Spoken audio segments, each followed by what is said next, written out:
Islanders up in the U.S. Also called the Sha Nanigans podcast.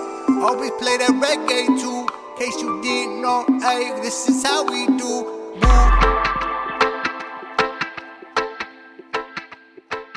Welcome to the news segment of the podcast, where I share news items of interest, or at least news items that interested me, or were sent to me by the awesome people listening, you guys. That said, according to Palau ambassador to Taiwan, Merirei Olgaril, large democratic countries around the world should adopt strategies to counter China's bullying, particularly of small developing countries like Palau. Ambassador Olgaril's comments came after Palau Pacific Airways suspended operations, ending their service to Hong Kong and Macau through Bali due to a drop in Chinese visitors. The drop in visitors resulted from Beijing's ban on group tours to Palau, which was imposed this last November, 2017, and stems from Palau's diplomatic ties with Taiwan. Earlier this month, Palau Pacific Airways said that China had labeled Palau an illegal tour destination and had barred its citizens from visiting due to their lack of diplomatic ties. In an interview with Channel News Asia, Ambassador Olgaril said that a majority of Palau's people support the current diplomatic relations with Taiwan. She says, "We are a democratic country and we support and promote our relationship with countries with the same government, such as Taiwan." She also went on to point out that everyone knows that China pressures other countries and international organizations not to support Taiwan. Organizations such as the United Nations, the World Health Organization, the World Health Assembly. Also, according to the ambassador, hospitals in Taiwan have saved thousands of Palauan people, and as such, it would be difficult for Palau to break ties with Taiwan. Now, for those who didn't know, Palau's diplomatic ties with Taiwan were formally established in 1999, and Taiwan has been a major funding provider for our lovely republic. In fact, they provide help and resources and money for everything from medical assistance to capital improvement to even supporting the arts. According to Palau's Bureau of Immigration Statistics, the visitor arrivals from China has actually dropped really significantly. From 2016, where it was 70,741, to 2017, where it dropped to 55,491, to the first 6 months of this year, 2018, where it's only been 25,659. Now, Taiwan, which is officially known as the Republic of China, is recognized as a sovereign state by 19 member states of the UN and the Holy See. It also maintains unofficial diplomatic relations with 57 other member states of the UN. However, those member states view the Taiwanese government as a representative of the Chinese people, but not as an independent state. And China's official position on Taiwan is that it is a wayward province with no right to state ties, which for some reason reminds me of like Palauan familial drama and family politics, or as my cousins and I like to call it, game of Yasumba. Heading out of the news segment, I just wanted to point out if there are news items that I miss, and trust, I probably miss most of them, but they're things you want me to bring up or discuss, or if you've got news about amazing islanders doing amazing things. Hell, if you're an amazing islander doing amazing things, hit me up on any of the social media platforms. You can find me by looking for Sha Merirei. You can look up Merirei Media, or you can even use the contact form at merirei.com. Yes, I'm a vain bitch. Don't judge me. If you're an islander entrepreneur, you want to tell us about your new business. If you're an artist and you have new music coming out, or you have shows coming up. If it's your birthday and you just want a shout out, let me know. We can make these things happen.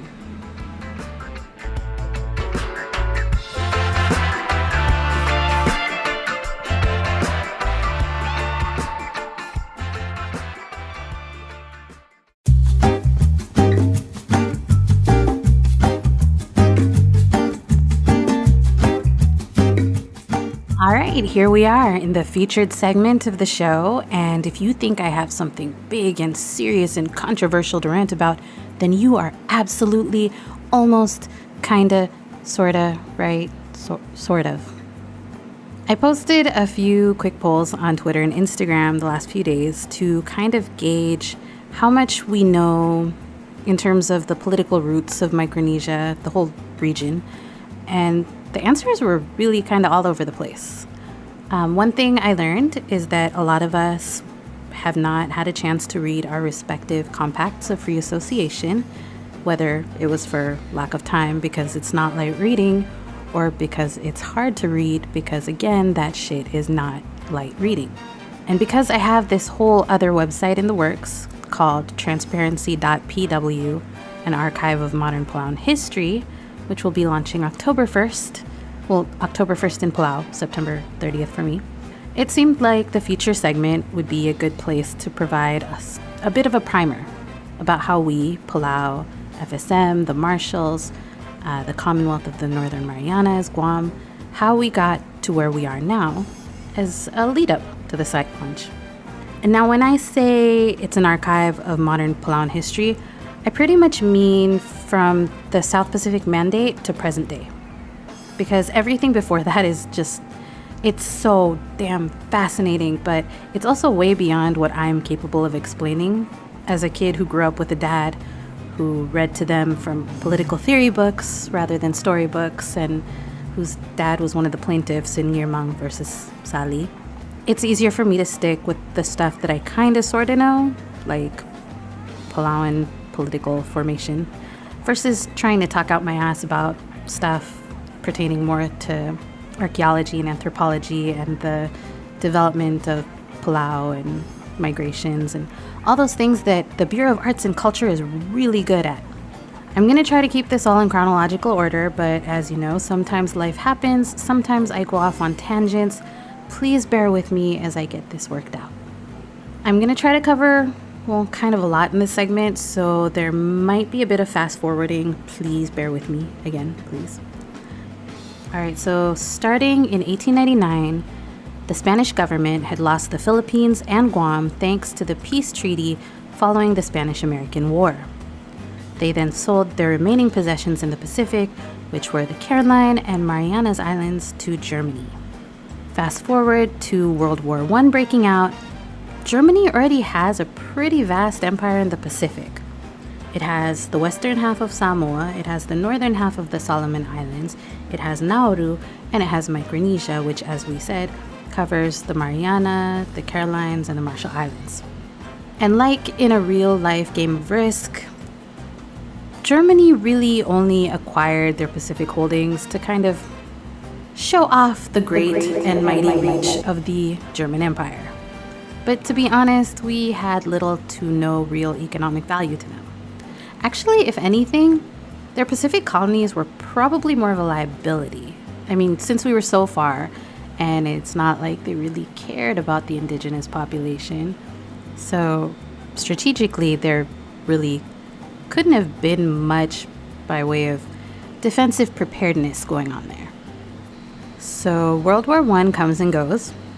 Australia is awarded what was known as German New Guinea, the Bismarck Archipelago, and Nauru, as well as the northern half of the Solomon Islands, whereas German Samoa became a New Zealand mandate.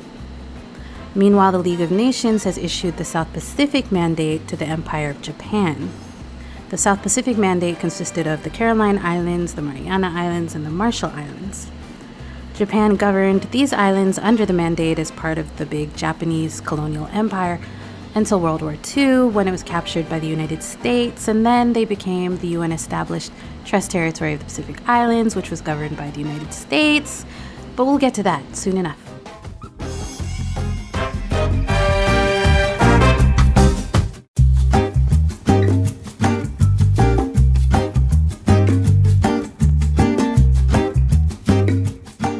Now, following the initial Japanese occupation of the islands, a policy of secrecy was adopted. Japan made it plain that it did not welcome entry of foreign ships into Micronesian waters, even those of its wartime allies.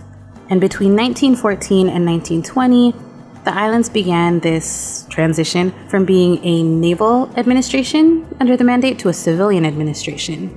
By 1920, all the authority had been transferred from the Naval Defense Force to the Civil Affairs Bureau, which was still directly responsible to the Navy Ministry.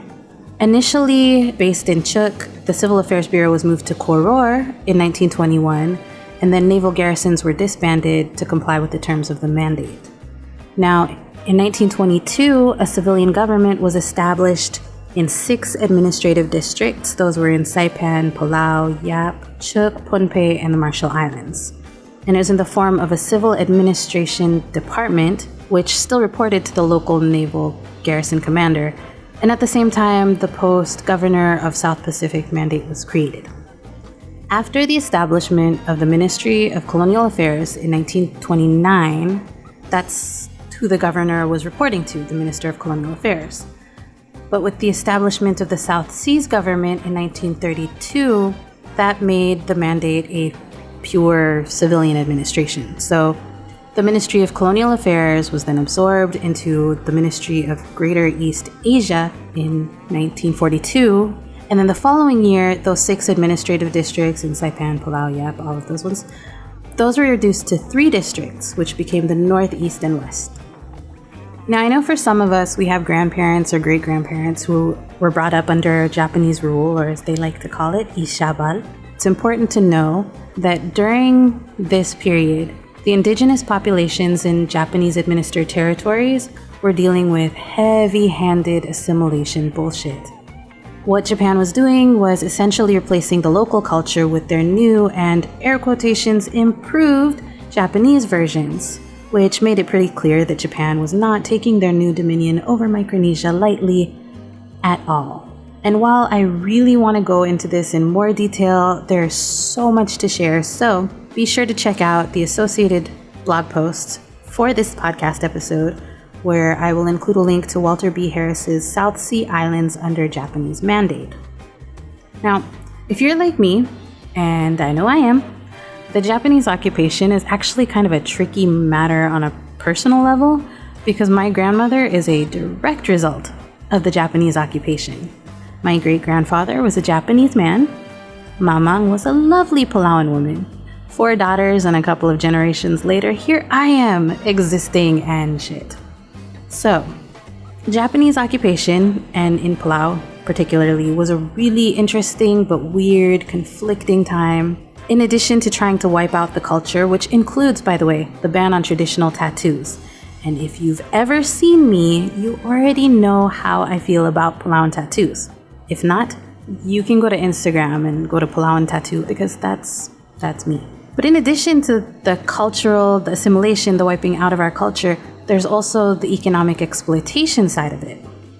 There were already some Japanese economic involvement in Micronesia prior to the South Pacific Mandate. There were Japanese entrepreneurial ventures in German colonized Micronesia, and those Japanese entrepreneurs actually controlled a pretty good-sized share of their market, the market for them being mainly copra because it was used in so many commercial products. Now in 1920, a Japanese entrepreneur, Haruji Matsuye, showed up in Saipan, and the South Seas Development Company was born. Over time, it became the largest commercial enterprise in Micronesia. They expanded sugarcane production in the islands, which accounted for more than 60% of the mandate's revenues. Add to that, fishing became a hugely profitable industry. On top of that, the Japanese also took over the formerly German phosphate mines in Niaour, which they expanded, but then proceeded to open smaller ones on the neighboring islands. Another mineral resource that was exploited was bauxite, which was exclusive to Palau. And let's not forget pearls, glorious pearls, mothers of pearls.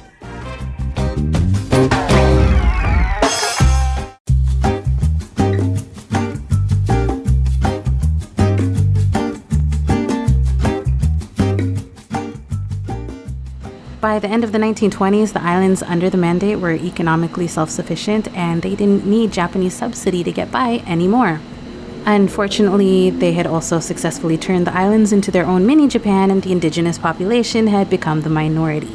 Okay, so this is not staying within the chronological order of things, but since we're discussing the Japanese occupation, I would like to bring up the Morikawa thing because it's one of those stories that stuck with me since childhood.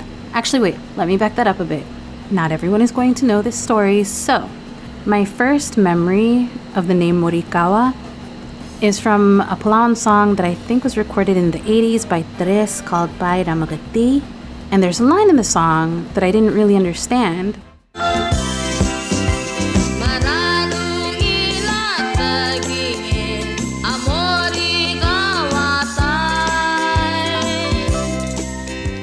Morikawa was supposedly a Japanese soldier who was actually, I guess, a double agent and spying for the United States during World War II.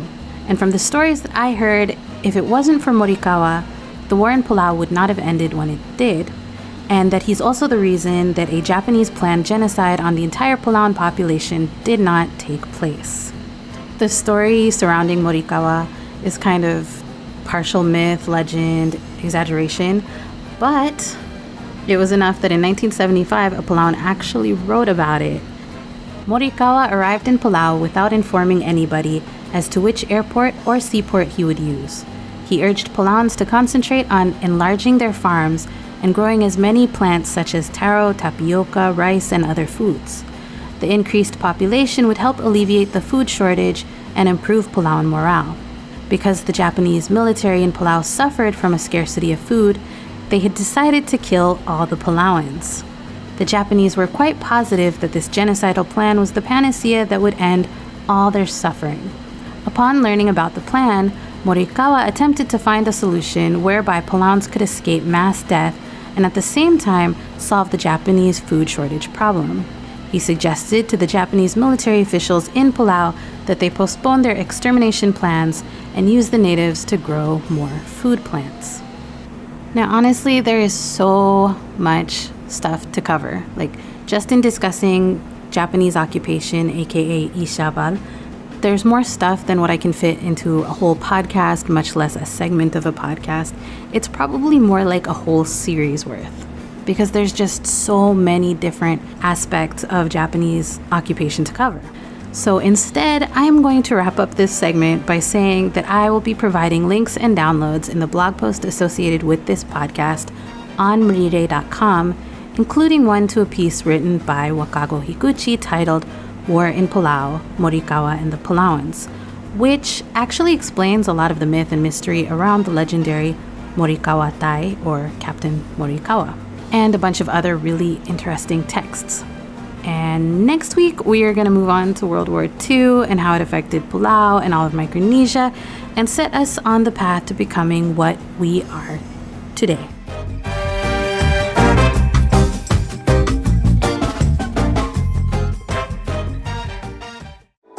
No matter what it is, no matter what you do, never give up, you keep on running through. That's why this podcast was there for you.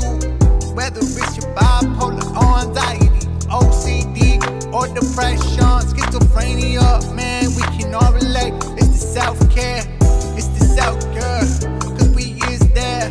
Always be positive and you make it.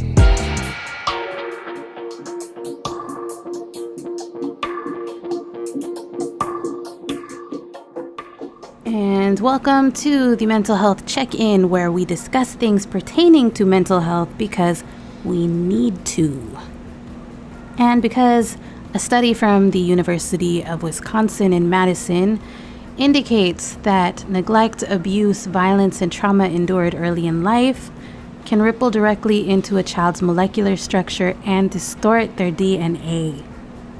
Researchers found that the genetic changes leave them biologically more vulnerable in later life to psychiatric afflictions such as depression, anxiety, mood disorders, and high-risk behaviors such as substance abuse. This study is just the latest in the last decade's worth of studies showing that childhood trauma often acts as the root cause of mental illness, addiction, alcoholism, incarceration, homelessness, and even suicide. The researchers in Madison wanted to study the impact of childhood stress on genetic chemistry.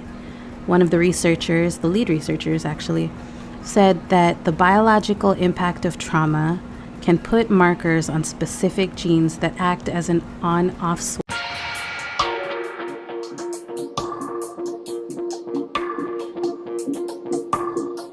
Let me start with the high school data, for example. Now, I'm comparing figures from my most recent copy of the high school data, which is from 2013, and I'm going to compare it to data from 10 years prior, so 2003, 2013. Now, these first two questions actually weren't on the 2003 survey, and it's not to say that it's because the situation wasn't taking place. However, the consciousness of the time just wasn't necessarily aware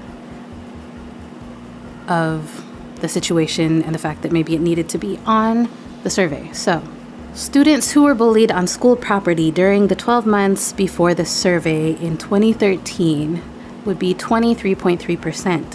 High school students who were electronically bullied, which counts being bullied through text, Instagram, Facebook, or any other social media platform during the 12 months before the survey, would be 16.6%. Now we look at the next set of questions. Again, this is for high school students. Students who said they were in a physical fight, and that's one or more times during the 12 months before the survey, in 2003 would have been 29.6%. In 2013, that figure rose to 31.7%. Students who said they were in a physical fight on school property one or more times during the 12 months before the survey. In 2003, it was 13.1%. In 2013, that figure rose to 20.6%. In 2003, 15% of students answered that they did not go to school because they felt unsafe at school or on their way to or from school on at least one day during the 30 days before the survey. 10 years later, that figure rose to 22.3%. In 2003, 14.2% of high school students in Palau answered yes, they had been physically forced to have sexual intercourse when they did not want to. In 2013, that figure rose to 17.9%. I apologize for that. I always have kind of a difficult time getting through those figures. Two additional questions which we don't have data from for 2003, which on one hand might be good, but on the other hand has caused me many sleepless nights, is have you experienced physical dating violence? And that includes being physically hurt on purpose, counting such things as being hit, slammed into something, or injured with an object or weapon by someone you were dating or going out with one or more times during the 12 months before the survey among students who dated or went out with someone during the 12 months before the survey. 26.3% said yes, they have experienced physical dating violence. The question after that, have you experienced sexual dating violence?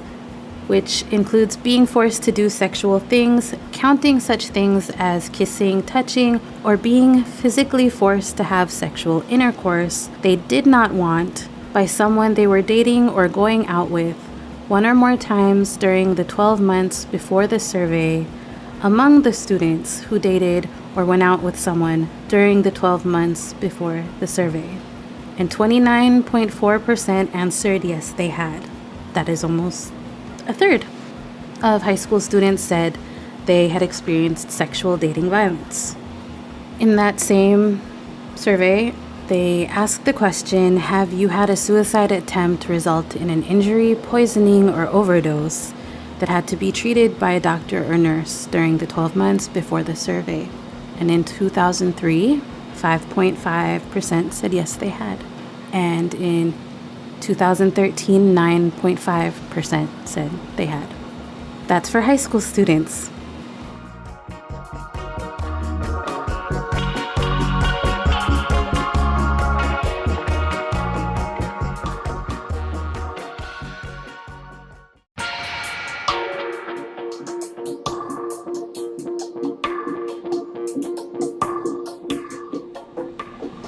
Let's take a look at kids in grades 6 through 8 in Palau. The most recent data I have would be 2017, and we will compare that to 2007.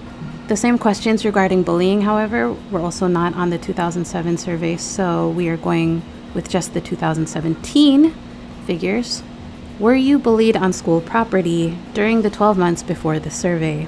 63.1% of the students in grades 6 through 8 who were answering this survey said they had been bullied on school property. 14.3% said they had been bullied electronically, again, either through texting, Instagram, Facebook, or any other social media platform during the 12 months prior to the survey. Have you ever thought about killing yourself?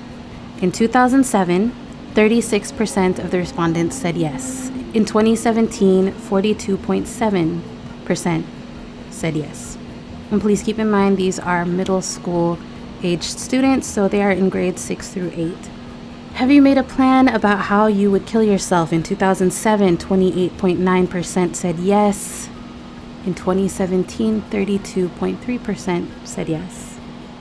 And have you ever tried to kill yourself? In 2007, 20.9% said yes. In 2017, 27.7% said yes. These are middle school age students, grades 6 through 8. But I think the most difficult figures for me personally to process from the middle school survey, especially given that it was in 2017, would be the girls reporting for 6th grade. Because even though it was a small percentage, it was 1.5% of the respondents who answered this. 1.5% of 6th grade girls in Palau who answered this survey said yes, they had had sex. They had had sex for the first time before they were 11, and they had had sex with 3 or more persons. Now, in general, 6th grade usually means you're like 11, maybe 12 years old. Some might be older, some might be younger, but I mean, for the most part, 11 to 12, that's the range. And yes, it is a very small figure percentage compared to the overall. It's 1.5%. But that any girls in Palau who are 11 to 12 years old last year answered that they'd had sex for the first time before they were 11, and that they'd had sex with 3 or more persons is still a big deal. This same demographic, 6th grade girls, also responded that 66.2% of them had been bullied on school property, that 39.9% of them had seriously thought about killing themselves, 27.3% made plans about how they'd kill themselves, and 25.2% of the 6th grade girls in Palau who responded to the Youth Risk Behavior Survey for 2017 said they had tried to kill themselves. What the fuck?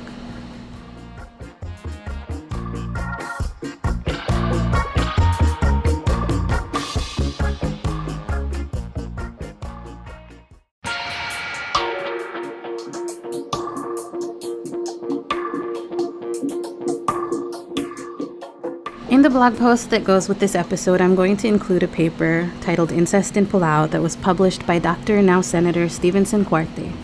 I believe the paper was published in 2005. However, I read it for the first time in 2008 or 2009, and I straight up fucking cried when I read it. There's a table on page 4 that is a summary of known incest cases in Palau. I encourage you to go to the blog post, download this paper, and read it. And then think of the study I brought up at the beginning of the segment. That study again, researchers found that genetic changes leave them biologically more vulnerable in later life to psychiatric afflictions like depression, anxiety, mood disorders, and high-risk behaviors such as substance abuse. That over the last 10 years, studies have been coming out to show that childhood trauma often acts as the root cause of mental illness, addiction, alcoholism, incarceration, homelessness, and even suicide.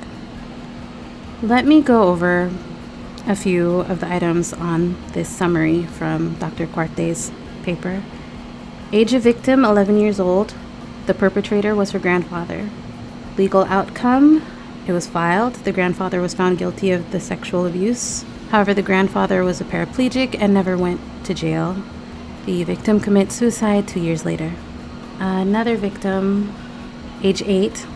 She was assaulted by her uncle, age 23. No charges were filed, and the victim was infected with chlamydia. Victim, age 15, female. The perpetrators were her father and older brother. The legal outcome, no charges were filed because the mother refused the filing of charges. Same for a 16-year-old who was assaulted by her stepfather. sexual abuse case was dropped because the mother refused to cooperate. The victim gave birth to a baby boy. How do you address your younger siblings or cousins, nieces or nephews, your kids even, your grandkids, when they act out? Can you pinpoint a time when they started acting out? Like, you know that one cousin? You know the one. She's always having relationship drama and she can't keep her shit together. And you're really not trying to deal with the bitch because she's a hot mess. Or that other cousin, you know the one, he's like pretty quiet, pretty mellow. But for some reason, when he drinks, he turns into this like angry, violent monster. So you're cool with him, but you kind of go out of your way to avoid him just because, no, you don't want that drama. I mean, and those are just examples. It could be anyone. The question is, though, when you see this, particularly in people who are close to you, are you showing compassion and empathy? Are you trying to help them? Are you considering possible root causes? Can you think back to a time when this wasn't how they were? Unpopular Palauan opinion time. And this is a unpopular opinion that I made the mistake of sharing when I lived in Palau. When the government, either state or national, allocates funds to provide sports as an alternative to less savory activities that youth might be participating in, are we also looking into why these youth are acting up in the first place? And I mean that in terms of genuinely connecting with them rather than speculating. Or are we, in effect, giving them something, distracting them for the moment? That's my mental health check-in. I hope y'all really do check in on yourselves, but also on each other.